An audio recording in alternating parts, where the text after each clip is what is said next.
저 지난주에 서울에서 수요일 날 도착해서 저 동생하고 수요일 교회 예배를 드리러 갔습니다. 예배를 드리고 돌아오는 길에 차 안에서 제 동생이 저한테 이런 말을 했습니다. 형은 그렇게 살면 안 된다고. 갑자기 그 말 들으니까 좀 언짢았지만 그래 왜? 그러니까 가끔씩 형이 미국에서 한국으로 오면은 형 동창들이 시골에서 봤다고 하는데 전화를 하거나 만나거나 뭐 그런 적이 한 번도 없지 않느냐고. 그래서 저 친구들이 저 동생한테 가끔 이야기했다고 합니다. 형은 왜 그러냐고. 사람 만나고 다녀야지. 그리고 그게 인생이지 않느냐 뭐 그런 식으로. 아니 나는 목사이기 때문에 예수 믿는 사람이기 때문에 좀 말이 잘 안 통한다고. 그래서 그럴 수 있다고 변명 뭐 비슷하게 그게 잘 안 맞아 그랬는데, 아니 그러면 오늘 저녁에 갔던 교회 목사님 보자고 그랬는데 가서도 왜 인사도 안 하고 오냐고. 형이 가지고 있는 조그만 자존심 때문에 그런 거 아니냐고. 보라고. 목사님들 뭐 잘 만나는 건 있느냐고. 그래서 그런 거 큰 느낌이 있었습니다. 그 인생은. 그래서 그 동생이 형이 죽고 나면 누가 찾아오겠냐고. 그래서 제가 나 한국에서 죽을 거 아닌데 그래도 한국에서 죽을지 미국에서 죽을지, 그럼 미국에서 죽으면 사람들 오겠냐고. 그러면서 그 다음 말이 더 기분 나쁜 말을 했습니다. 형은 설교를 왜 그렇게 하냐고. 그럼 왜 설교를 딱딱하게 한대요? 아니 너가 언제 내 설교를 들었어? 그러니까 영상으로 가끔씩 보는데 설교가 너무 딱딱하대. 사실은 그런 면이 있습니다. 저도 압니다. 그래서 성경에 대한 집중적인 해석만이 아니라 예화가 필요할 때가 필요해서 예화도 합니다. 근데 그러면서도 오늘 저녁에 목사님 설교하신 거 보라고 얼마나 편안하게 하고, 그러면서 아주 고급스러운 언어와 단어를 사용하고 그래 들었습니다. 참았습니다. 뭐 여러분 혹시 공감하실는지 모릅니다. 저도 여기서 그보다 더한 말도 듣기도 하고 또는 전달하기도 했으니까. 그래서 그 다음 날 한국에서 미국으로 전화했습니다. 내 동생이 어저께 내한테 이렇게 말하더라고. 그러니까 미국에 살고 있는 어떤 여자가 야 정말 그 말 잘했다고. 저 옆에 있었으면 침을 뱉었을 겁니다. 나중에 우리 목사님들하고 이야기할 때 그거 그냥 두냐고. 감정적인 거니까 가족들이 그렇게 느꼈던가 봅니다. 설교가 딱딱하다고. 근데 돌아오는 날 여수에서 집회를 마치고 오는 날 숙소에 그 교인들이 왔습니다. 자기들은 영접팀이라고 하면서 한 권사님이 자기 소개를 하고 옆에 있는 우리 남편이라고 소개를 했습니다. 뭐 아무 부담도 없기 때문에 다 끝났고 더더구나 뭐 그래서 너무 기쁜 마음으로 그래요 최대한으로 좋은 표현을 해서 돌아섰는데, 돌아서 가는 저를 뒤에다가 그 여자 권사님이 이렇게 말했습니다. 목사님, 그 손 한번 잡아주세요. 우리 남편 손 한번 악수 한번 해라고. 전 깜짝 놀랐습니다. 저는 그만큼 인사했으면 됐는데 악수해달래요. 아마 오기 싫어하는 남편을 붙잡고 가면은 목사님하고 악수할 수 있으니까 뭐 저 생각에 그렇게 영광으로 알고 따라오라고 억지로 끌고 왔는지, 아니면은 그래요? 라고 돌아서는 목사가 뭐 저게 목사야 또 우리 남편입니다라고 소개했으면 와서 허그를 하든지, 미국에서 왔다면은, 아니면 자기 목사님은 그래야 한다고 그래요. 아니면은 손을 잡고 한참 이야기를 하든가 그래야지. 아 그래요? 하고 뒤돌아서 가는 저게 뭐 그래서 꽤 많은 시간에 남아 있습니다. 하나는 변해야 되는데 라는 생각과, 그리고 많이 변하고 있는데 라는 생각과, 또 하나는 30년 이상이나 이런 딱딱한 목사를 앞에 두고 있는 여러분이 얼마나 미안하기도 하고 고맙기도 하고 그렇습니다. 고마운 마음이 많이 있습니다. 사실 우리 가족들도 싫어하는데 말이에요, 딱딱하다고. 여러분 오죽하겠습니까? 꽤 오랜 전에 그날 재직회를 마치고 당회 끝나고 그냥 집에 안 가고 차를 몰고 59번 사우스를 그냥 타고 내려간 적이 있습니다. 그 길로 끝까지 가니까 바다였습니다. 그냥 바다 끝에 길하고 마주하는 그곳에 오랫동안 앉아 있었을 때가 있습니다. 근데 그때 제가 오래전에 이야기 드렸습니다만은 갈매기들이, 새들이 날아왔는데 옆에 새들이 날아와서 먹을 것을 주워 먹는데 새 한 마리가 다리가 없었습니다. 다리가 2개여야 되는데, 그래서 순간적으로 원래 새는 다리가 하나였는가? 라는 생각을 할 만큼 착각이 됐는데, 가만히 보니까 이건 걸어가는데 이렇게 걸어가는 게 아니고 깡총깡총 뛰어갔습니다. 다리가 하나니까. 태어날 때 기형아로 태어났는 새였는지 아니면은 어떤 사고나 어떤 일을 통해서 다리 한 짝이 부러뜨려지거나 또는 부러뜨려진 다리가 없어져 버렸다면은 아마 이렇든 저렇든 그런 새를 생전 처음 봤습니다. 가까이에서.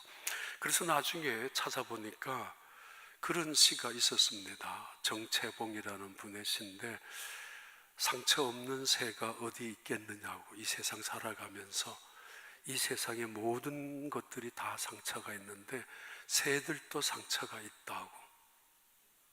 지난주에 다시 상처에 대한 인터넷에서 쳐봤는데 이런 시가 하나 올라왔습니다. 김재진이라는 분의 시인데 베어진 풀에서 향기가 난다.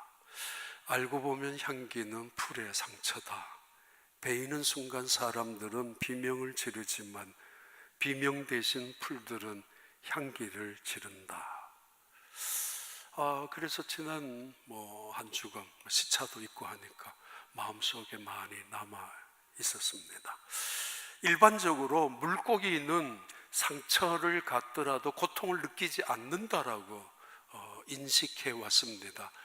생물체 중에서 물고기들은 고통을 느끼지 않는다고. 그래서 낚시꾼들이 그런 낚시 갈고리를 가지고 낚아채도 별로 마음에 죄책감이 없다고. 고통을 못 느끼니까. 식물들도 베이거나 또는 식물들도 꺾여졌을 때 고통을 느끼지 못한다라고 일반적으로 알아왔습니다만, 적어도 10년 전부터는 물고기도 고통을 안다고. 그래서 그 고통 속에서 눈물을 흘린다고. 새갈퀴로 입이 찔리고 잘리고 할 때 아픔이 있다고. 잡초도 꺾이고 찝밟힐 때 아픔이 있다고. 그 진물이 나오는 게 고통이라고. 그런데 그들은 비명을 지르지는 않습니다. 오히려 이 시인의 표현대로라면은 향기를 지른다고. 사도 바울의 이야기는 사도행전 후반부에 계속됩니다. 13장 이후부터 28장까지. 근데 22장 이후부터는 사도 바울의 재판에 관계되는 이야기가 계속됩니다. 굳이 재판에 대한 이야기를 왜 기록했는가라고 생각이 들 때가 있을 정도로, 있을 만큼 많은 재판의 이야기가 계속되어집니다. 오늘 또 재판이 재판이 재개되는 내용의 시작입니다. 또 미국에 처음 왔을 때 꽤 많은 시간에 TV를 영어 좀 배운다고 본 적이 있는데, 드라마나 또는 영화를 보면은 그 재판과 관계되는 드라마나 영화가 꽤 많이 있었던 것으로 기억이 됩니다.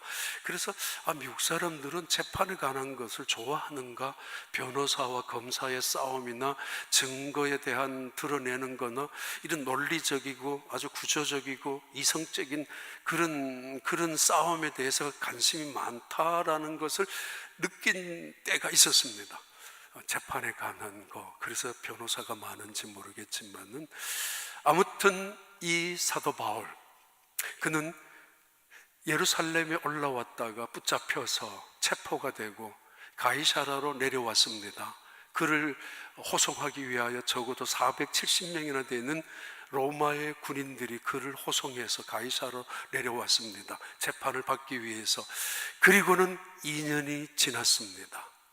2년이 지난 어느 날 다시 재판이 재개가 됩니다. 2년 동안 사도 바울, 미결수 상태로 구금이 되어 있는 사도 바울의 마음은 어떠했을까?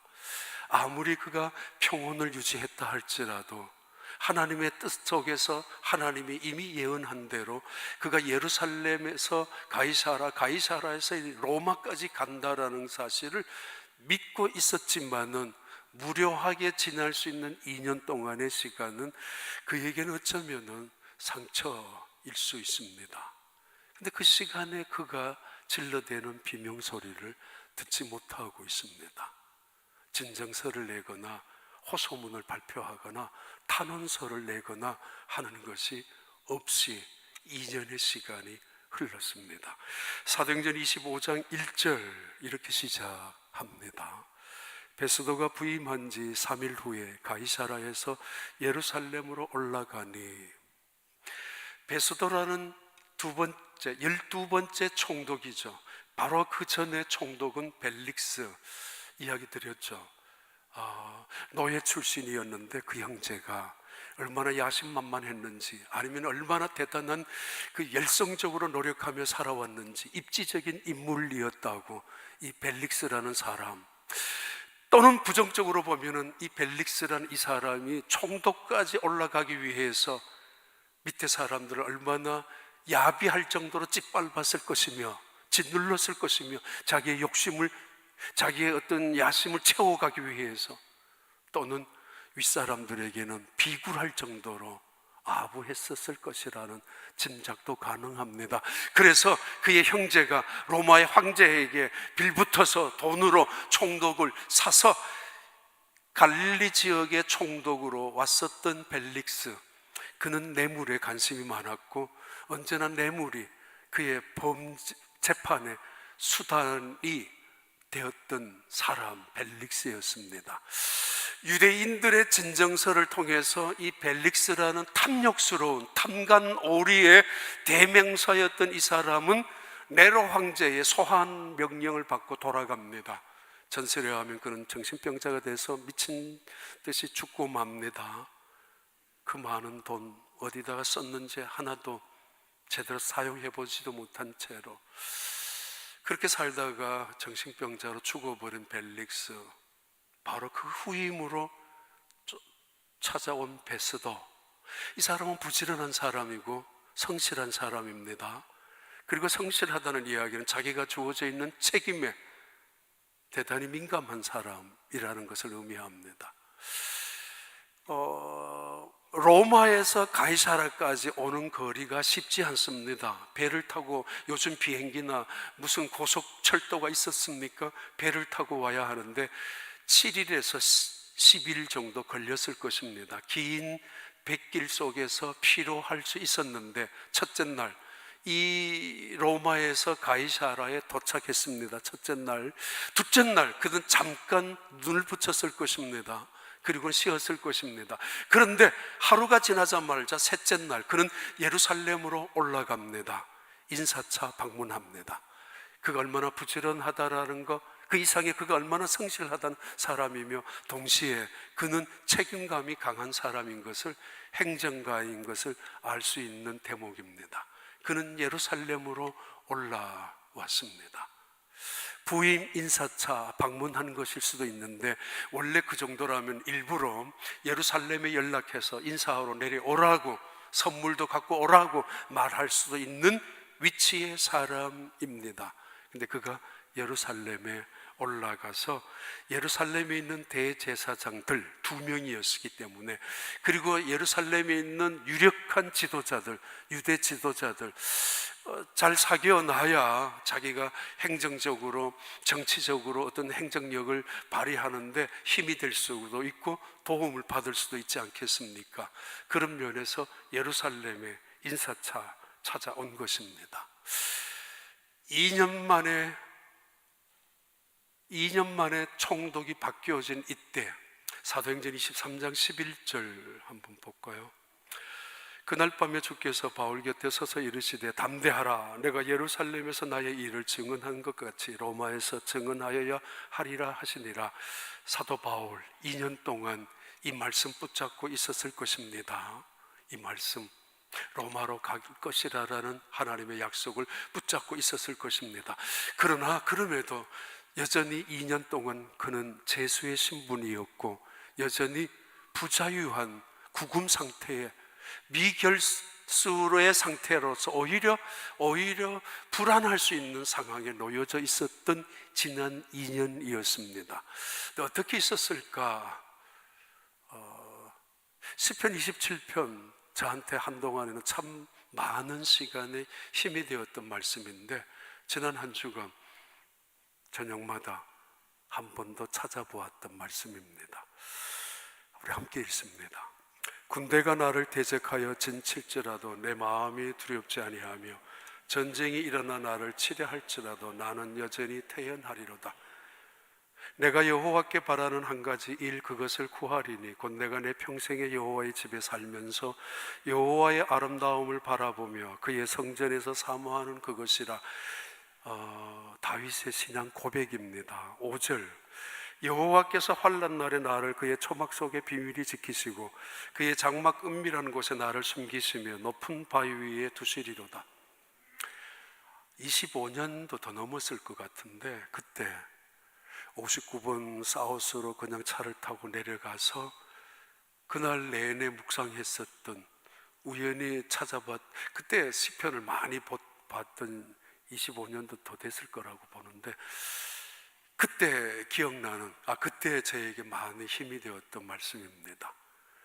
낮추시는 하나님, 감추시는 하나님, 숨기시는 하나님, 우리나라 말로 말하면 머리를 끌어당겨서 처박아 두시는 하나님, 그런데 은밀하게 보호하시는 하나님, 때가 되면 높이시는 하나님, 때가 되면 존귀한 자리에 세워주시는 하나님, 때가 되면 바위 위에 높이 두시는 하나님, 때가 되면 하나님의 영광을 나타나게 하시는 하나님.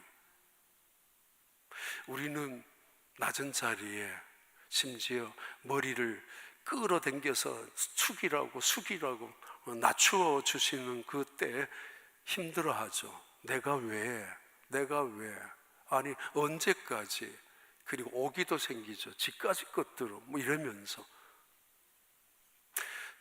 다윗의 고백입니다. 천만인이 나를 에워싸고 수많은 행악자가 나를 달려들어 먹는다 할지라도, 수많은 군대가 나를 진을 쳐서 나를 에워싼다 할지라도 나는 마음이 안연하리로다. 내 마음이, 오히려 행악자들이 오히려 벌벌 떨고 오히려 그들이 나를 향하여 길길이 뜰는지 모르지만은 그 행악자들 사이에 숨겨져 있는 나는 오히려 편안하다고 하나님의 품에 안아주시니까, 하나님의 치맛자락으로, 마치 어머니의 치맛자락처럼 감추어 주시는 것처럼 감추어 놓고 계시니까, 그러면서 그때 고백하는 게 있죠. 다윗이, 나는 내 마음에 소원 하나가 있다고. 여호와의 전에서 여호와의 아름다움을 사모하며 앙망하며 경험하는 것이라고. 하나님이 얼마나 신실하신 분이며 하나님이 얼마나 위대하신 분인가를. 사도 바울은 그 아픔의 세월 속에, 어쩌면 상처 속에서 그는 하나님을 사모하며 그 은혜를 사모하고, 그리고 낮춰주는, 숨겨주는, 감추어 놓고 있는 하나님의 섭리 속에서 바둥거리면서 고개를 쳐들려고 하지 않고, 바둥거리면서 몸부림을 치고 이제는 내가 올라가야 돼 라고 발악하지도 아니하고 평안히 그 시간을 기다렸던 것 같습니다. 그리고는 사도행전 25장 2절 3절 보시겠습니다. 함께 읽습니다. 대제사장과 3절.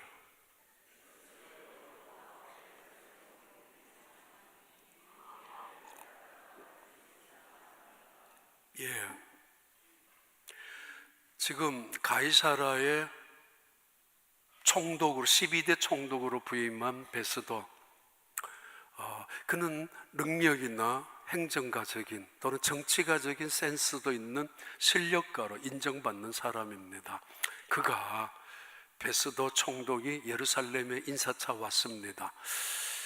그러면은 무슨 축하 파티, 환영 파티, 특별 만찬이 이루어지게 됩니다. 이때에 예루살렘의 대제사장들과 고급 관리들이, 유력 인사들이 이렇게 말합니다.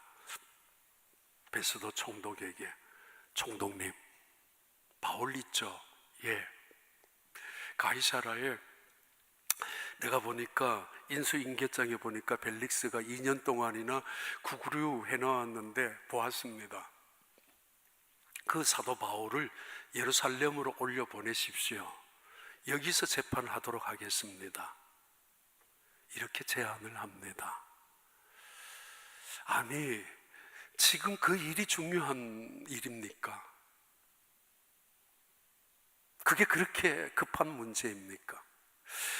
적어도 대제사장이라면은 이스라엘 민족의 신앙을 위하여, 그들의 종교적인 신앙을 통하여 하나님을 잘 섬기는 민족으로 세워지기 위해서 총독에게 우리의 신앙 자유, 종교의 자유를 보장해 달라라고 이야기를, 제안을 해야 할 자리에 있는 대제사장이, 아니 어떻게 이렇게 말할 수 있습니까?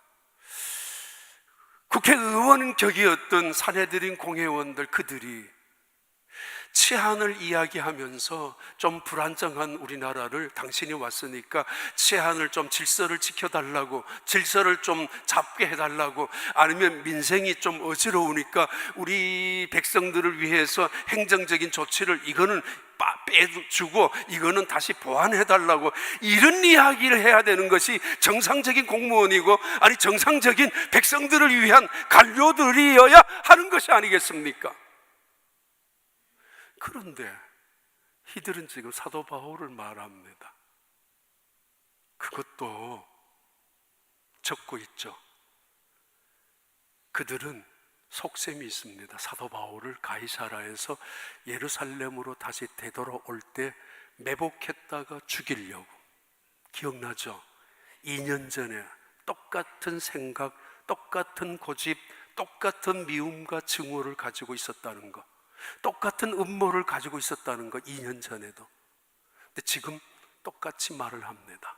겉으로는 예루살렘에 와서 재판을 받게 해달라고, 속으로는 올라오는 길에 그를 죽이려고.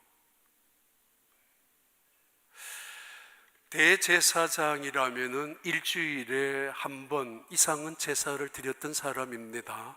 아니, 한 번입니까? 2번 정도는 최소한 드렸을 것이고, 매번 드린다면은 7번씩 드렸을 것입니다. 그들은 대제사장, 제사장, 서기관, 바리새인들, 장로들입니다. 유력한 종교 지도자들이고 동시에 그들은 정치적인 지도자들이었습니다. 최소한 일주일에 한 번만 예배를 드렸다 할지라도 1년이면 52번을 예배를 드렸을 것이고, 아니 양보하더라도 적어도 100번은 드렸을 것입니다. 매일매일 제사를 드리고 기도해야 되고 찬양으로 하나님 앞에 올려드리지 않았다 할지라도 일주일에 2번만 생각하더라도, 그런데 그렇게 2년을 하나님 앞에 예배를 드려왔었던 그들, 하나도 별난 게 없습니다. 손톱만큼도 달라진 것이 없습니다. 털끝만한 것도 새로워진 것이 없습니다. 지난 2년의 시간 속에서 하나님 앞에 예배를 드리면서도 그들의 생각과 거짓, 그들의 미움과 증오, 그들의 아집들이 조금도 변하지 않았었다고요. 예배가 뭘? 짐승을 잡아 죽이며 피를 흘리고 내 자신이 죽는 것, 오직 하나님의 앞에서 영광을 드리며 하나님의 살아계신 앞에 주권 앞에서 나 자신을 엎드리고 낮추어오는 것이 제사였는데, 아니 200번 이상이나 예배를 드리면서도 그들의 생각이 하나도 바꾼 것이 없다면 그 하나님은 어떤 하나님이냐 말이에요. 그들은 하나님을 섬기는 사람들이었고 하나님을 가르치는 사람들이었고 하나님의 말씀을 암송하고 그리고 설교하는 사람들이었고 하나님의 말씀을 외웠던, 들고 다녔던, 옷에다가 적고 다녔던 사람들이었습니다. 그런데 2년이 지난 지금 똑같습니다. 20년이 지난 지금 똑같습니다. 30년이 지난 지금 똑같습니다. 하나도 변한 것이 없고 하나도 달라진 것이 없습니다. 왜요? 아니, 하나님이 어떤 분인가? 도대체 그들이 믿는 하나님은 어떤 분인가? 그 하나님이 우리에게 주신 말씀은 어떤 하나님의 말씀인가? 2년 전에도 죽이려고 했었거든요. 지금도 죽이려고 하고 있거든요. 그러면서 그들은 202년 동안 100번, 200번 제사를 드렸고 그 입술로 기도했었고 그 입술로 찬양했었던 사람들입니다. 도대체 매일 상번제를 드렸던 그들의 입술은 무엇이 변했느냐고요. 매일 저녁이면 하나님을 향하여 뜨거운 찬양을 드렸던 그들의 입술이 무엇이 달라졌느냐고요. 사도 바울을 죽이는 일이 그렇게 급하고 중요한 문제였습니까? 그들은 또 하나 착각을 합니다. 사도 바울만 죽이면은 모든 문제가 끝이 날 거라고 말입니다. 사도 바울이 문제라고, 그 한 사람만 없으면은 이제는 괜찮다라고. 러시아에서 1917년 볼셰비키 혁명을 일으켰던 레닌은 적어도 3천만 명 가까운 크리스찬을 죽이고 학살을 했고 수많은 교회당을 불질러 버렸습니다. 얼마 후에 스탈린을 통해서 적어도 2년 가까이 한 달에 4만 명이나 되는 크리스찬들을 학살했습니다. 20년 전 모스크바 1998년, 99년 모스크바 다녀왔지 않습니까? 시골 구석구석에 모스크바만이 아니라 시골에까지 모스독이라는 한참 먼 시골, 근데 그 땅의 구석구석에서도 그들은 하나님을 찬양하고 있었습니다. 정말 가사 하나 알아듣지 못했던 찬양들이었지만 이쪽 시골의 교회에서도 저쪽 시골에서도 비슷한 찬양을, 아니 똑같은 찬양을 했습니다. 나중에 물어보니까 너희들은 하나님 창조주를 거역했느냐, 잊어버렸느냐, 하나님은 여전히 살아계시는 분 아니냐. 볼셰비키 혁명을 통해서 그들은, 공산주의자들은 기독교가 없어질 줄 알았습니다. 교회 불질러 버리면 교회는 문을 닫고 끝날 줄 알았고 기독교인들은 이제는 다시는 일어나지 못할 줄 알았습니다. 그러나 그렇지 않습니다. 하나님은 여전히 살아계신 분이고 예수님은 부활하신 생명의 주가 되기 때문입니다. 중국에서 1950년, 60년대 모택동에 의해서 문화혁명 그리고 대약진 운동을 통해서 2천만 명이 크리스찬들이 죽고, 그리고는 중국 공산당에 협조하겠다고 한 교회들, 3자 교회들만 간신히 남겨두었지만은 절대로 청소년들, 어린아이들에게는 전도하지 못하도록 금지를 시켰던 것이 중국 법이었고 지금도 그러합니다. 그러나 지금도 다시 새로운 기독교에 대해서 탄압이 이루어지고 있지만은 중국 땅에서 꽤 많은 선교사님들이 나오면서 고백한 말입니다. 지금 중국은 새롭게 기독교가 일어나고 있다고, 부흥하고 있다고, 오히려 핍박 속에서 2천만 명 이상이나 중국 공산당들이 그리스도인들을 죽여버렸고 모든 교회를 다 문을 닫아버렸지만은 중국 크리스찬들은 없어지지 않았습니다. 오히려 들풀처럼 일어나 있었고, 지하교회, 그들 교회는 오히려 지금 1억 이상이나 되는 성도들로 부흥해 있었습니다. 지금도 그렇습니다. 사도 바울 한 사람 죽이면 될 것 같다고요? 착각입니다.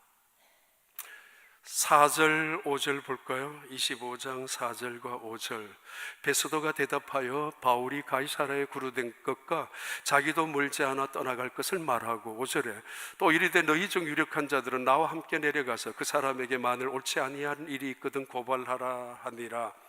지금 첫 만찬에 만나자마자 대제사장이라는 인간들이 이 베스도에게 요청했던 일이 사도 바울을 올려보내달라고. 왜냐하면 죽이려고. 그 속셈을 알았는지 모르는지 모르겠지만 베스도는 이렇게 정중히 거절합니다. 내가 여기에 오래 머물 수 없다고. 내가 원래 머무는 곳은 가이사라니까 가이사라로 내려가자고. 그리고 그를 굳이 예루살렘으로 끌고 올 필요가 뭐 있느냐. 가이사라로 내려오면은 당신들 중에 유력한 자들이 나와 함께 내려가서 당신들이 그곳에서 고발하라고. 그렇게 제안을 정중히 하고 있습니다. 그가 능숙한 또는 노련한 행정가고 탁월한 실력가라는 것이 여기에서 인정될 수 있습니다. 어느 정도 현지인들의, 유지들의 제안을 받아들이는 것이 타협입니다. 시간이 지나면 나중에 나도 부탁해야 될 것이 있지 않습니까? 딜을 하는 것입니다. 어떤 사람은 실리를 주고 어떤 사람은 명분을 얻고, 그래서 딜을 주고받는 것이 자기에게도 힘이 될 수 있고 필요할 때 도움, 자기 편이 될 수도 있단 말입니다. 그런데 이 베스도는 거절합니다. 정중하게. 그리고는 정중하게 제안을 합니다. 여러분 중에 몇몇 사람들이 나와 함께 가이사라로 내려가자고. 그리고 그곳에서 당신들이 다시 고발하면은 이 사도 바울의 재판을 재개할 것이라고 그렇게 합니다. 그들의 집요한 함정을 파고 있는, 자신들의 꾀를 깨고 있는, 자신들이 덫을 걸고 있는 그런 일들이지만은 베스도는 행정적인 원칙을 가지고 그들에게 새로운 제안을 하게 됩니다. 하나님은 인간의 꾀, 궁리, 처세, 이걸 믿음이라고 하지 않습니다. 그냥 꾀입니다.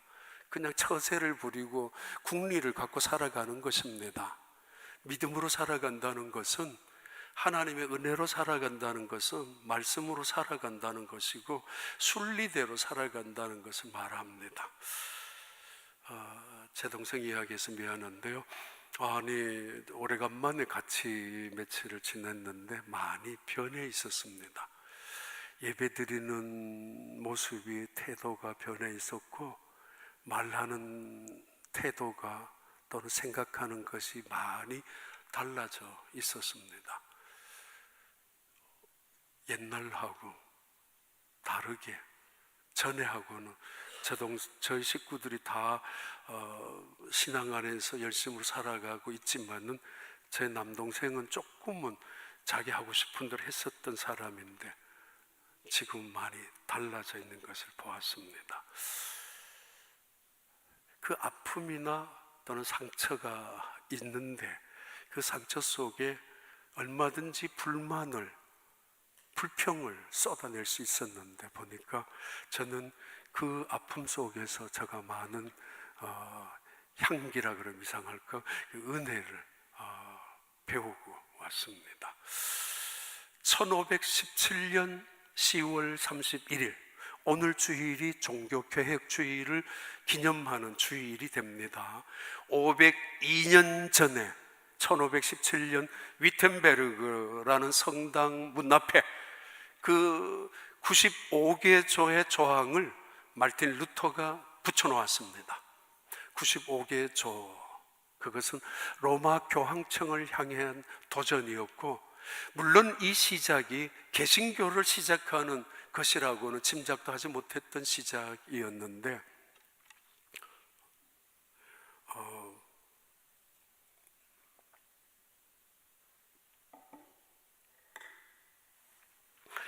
이것을 붙이기 전에 이 마르틴 루터라는 그분은 2년, 3년 전부터 이미 독일 여러 곳을 다니면서 설교를 하기 시작했습니다.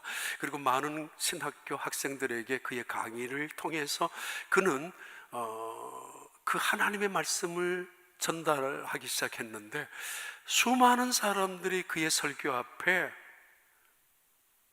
모여들었습니다. 눈물을 흘리고 무릎을 꿇고 두 손을 들고 하나님의 영광을 바라보았습니다.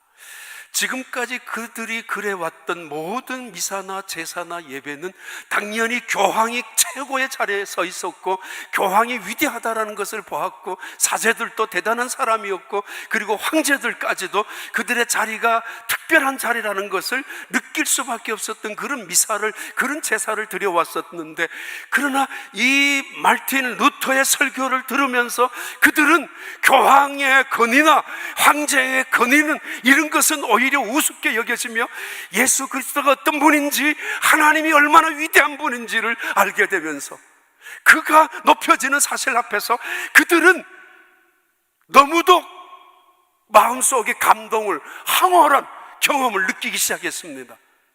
그가 전하는 말씀을 통해서 하나님의 위대하심, 그 위대하심을 통해서 하나님의 영광을 바라보았고, 그가 전하는 말씀을 통해서 예수 그리스도의 십자가의 그 은혜가 무엇인가를 깨달으면서 눈물을 흘리며, 그리고 예수 그리스도가 얼마나 놀라운 위대했던 하나님의 아들인가를 깨달으면서 그들은 감격해 했었습니다. 지난 2, 3년 동안 이런 설교, 이런 강연, 이런 강의를 한다는 소문을 듣고 있었던 교황청은 분노하기 시작합니다. 교황청은 지금까지 면죄부라는 것을 판매를 하고 있었습니다. 마치 영업장에 있는 무언가 상품인 것처럼 100불짜리 면죄부, 1000불짜리 면죄부, 10,000불짜리 면죄부를 만들어 놓고, 이거는 너 아버지를 위해서 살아라고, 너 자신을 위해서 살아라고, 범죄가, 제약이 마치 돈을 주고 해결되는 것처럼, 그리고 구원이 마치 돈을 주고 살 수 있는 것처럼, 그렇게 그 중세 교회 교황청은 모자라는 재정을 채우기 위하여, 더 나아가선 자신들의 이익을 챙기기 위하여 면죄부를 팔고 있었던 그때였습니다.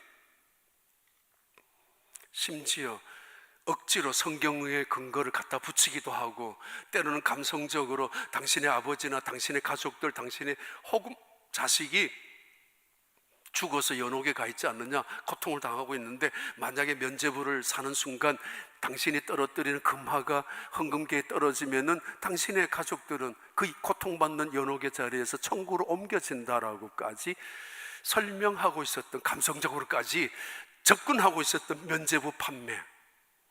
그는 그 자리에서 도저히 이거는 용납할 수 없는, 도저히 받아들일 수 없는, 한 사제의 입장에서, 한 개인의 입장에서 로마의 교황청을 향하여 도전하고, 로마의 교황청이 가지고 있는 그 엄청난 권위에 항의한다는 것은 말도 되지 않는 거지만, 그러나 그는 이 사실을 깨달은 이후에, 믿음으로 구원받는다는 사실 앞에서, 오직 은혜로 구원받는다는 사실 앞에 예수 그리스도의 십자가의 능력과 하나님의 그 전능하심은 얼마나 놀라운 것인지를 깨닫고 나서 교황 앞에서 그것도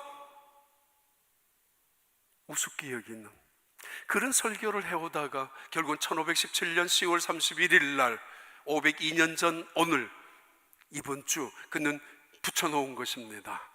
그리고는 도전장을 내던졌던 이 바울, 로마 교황청이 공개적으로 그에게 다시 소환합니다. 1521년 4월 16일 브롬스 국회 의사당, 지방 의사당으로 오라고 소환합니다. 이 마르틴 루터의 설교를 듣기 위하여 구석구석에서 모여들기 시작했었고, 지금까지 그들은 그런 하나님의 말씀, 생생한 말씀, 하나님의 영광을 그 예배를 통하여 경험해 본 적도 없었고, 그 말씀을 통하여 하나님의 은혜가 무엇인지를 깨달아 본 적도 없었던 그들에게 하나님의 은혜는 십자가로 통하여, 하나님의 사랑은 십자가 안에 예수 그리스도의 죽음의 의미와 그 예수 그리스도의 부활의 의미가 무엇인지를 설교를 듣고 있는 그들은 벌떼처럼 일어나기 시작합니다. 독일 구석구석에서 말입니다. 1517년 이후에도 이 사도 이 루터의 설교를 듣기 위하여 구석구석에 나타났지만은 교황청에서 보낸 수많은 자격들, 협격들, 그들의 조직적인 폭력백들에 의해서 이 루터는 죽을 위험에 많이 있었습니다. 그러나 농민들에 의해서 선제후라는 지방의 제후에 의해서 보호를 받기도 하고 숨겨주기도 하고 응원하는 사람들, 지켜주는 시민들이 있었기 때문에 살아 있었는데, 그래도 공개적으로 1521년 4월 16일 날 브름스 국회의사당에 오라고 17일 날 모여들었습니다. 지금까지 황제를 보기 위하여 그만큼 모인 적도 없었고, 교황을 만나기 위하여 교황 미사의 은혜를 축복을 받기 위하여 모여든 인파도 그만큼은 아니었을 만큼 수십만 명의 인파가 브룸스 의사당에 속속 모여들었습니다. 응원하기 위하여, 격려하기 위하여, 정말 그를 지켜주기 위하여, 힘이 되기 위하여, 이것이 당신이 말하는 것이 진리라고 확실하게 알고 있었던, 깨달았던 그 시민들이 모여드는 것입니다. 이때 카롤 5세라는 황제가 그를 소환하고 두 가지 질문을 합니다. 첫째 질문은 이것입니다. 여기 있는 책들이 너의 저서냐고, 갈라디아서, 로마서, 시편, 그리고 신학교에서 강의한 모든 강의 내용들, 이게 너의 책이냐고. 예, 맞습니다. 그럼 이 책 안에 있는 모든 내용도 너가 주장한 것이 사실이냐? 예, 맞습니다. 두 번째 질문입니다. 이 안에 있는 너의 주장을 철회할 수 있느냐? 용기가 있느냐? 취소할 수 있느냐? 만약에 취소하지 않는다면 그는 그 자리에서 화형을 당할 수밖에 없습니다. 얼마 전에도 그런 종교 개혁을 꿈꿨던 사람이 화형을 당했기 때문에. 가만히 있었던 루터는 두 번째 대답을 하기 전에 하나님을 향하여 기도합니다.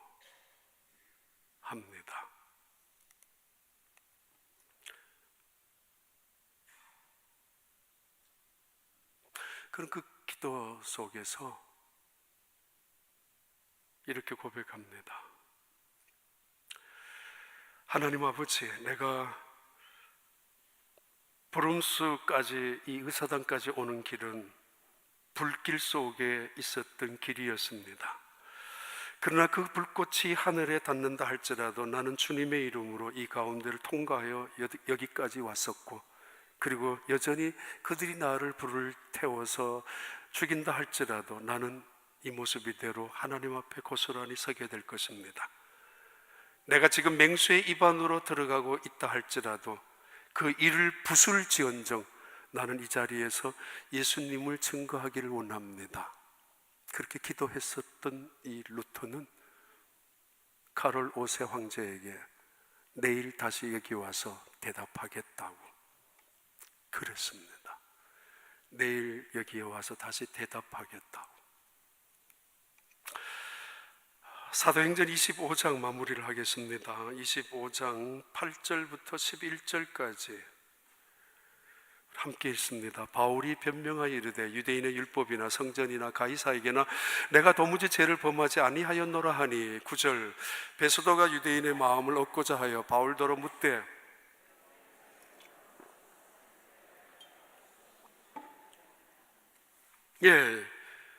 바울이 이르되 내가 가이사의 재판한 자리에 섰으니 마땅히 거기서 10만원을 받을 것이라. 당신도 잘 아시는 바와 같이 내가 유대인들에게 불의를 행한 일이 없나이다. 11절 만일 내가 불의를 행하여 무슨 죽을 죄를 지었으며 됐습니다. 저 목사 또 왔어. 이렇게 또 길게 해가지고 시간 보니까 벌써 깁니다. 죄송한데요, 그래도 결론을 내려야 하잖아요. 지금 몇몇 사람들, 유력자들이 예루살렘에서 가이사라로 내려왔습니다. 베스도 총독의 제안을 받고 내려온 다음에 유력한 예루살렘의 지도자들이 사도 바울을 고발했습니다. 고발한 것은 반복적입니다. 혐의가 뭐냐 하면은, 첫째는 이 사람은 유대인들이 있는 곳마다 소란을 시키는 전염병자라 그랬죠. 두 번째는 나사렛 땅의 이단의 우두머리라 그랬죠. 세 번째는 성전을 더럽힌 사람이라고 했죠. 고발했죠. 그런데 그들에게 이 베스도가 그것이 당신들의 고발입니까? 그럼 증인이 있습니까? 증거가 있습니까? 아무것도 증거가 없습니다. 얼마 전에 더들로라는 변사를 데리고 와서 변호까지 했지만 이젠 더 이상 필요도 없는 자리에 지금 증거와 증인을 대라고 하니까 누구도 따라온 사람이 없습니다. 그러니까 베스도가 이제 변론할 기회를 사도 바울에게 줍니다. 사도 바울을 재판 제2차 개정을 하면서 부릅니다. 불러서 당신 지금 소명의 기회를 주겠다고 말하라고. 이때 사도 바울의 고백입니다. 나는 범죄한 적이 없습니다.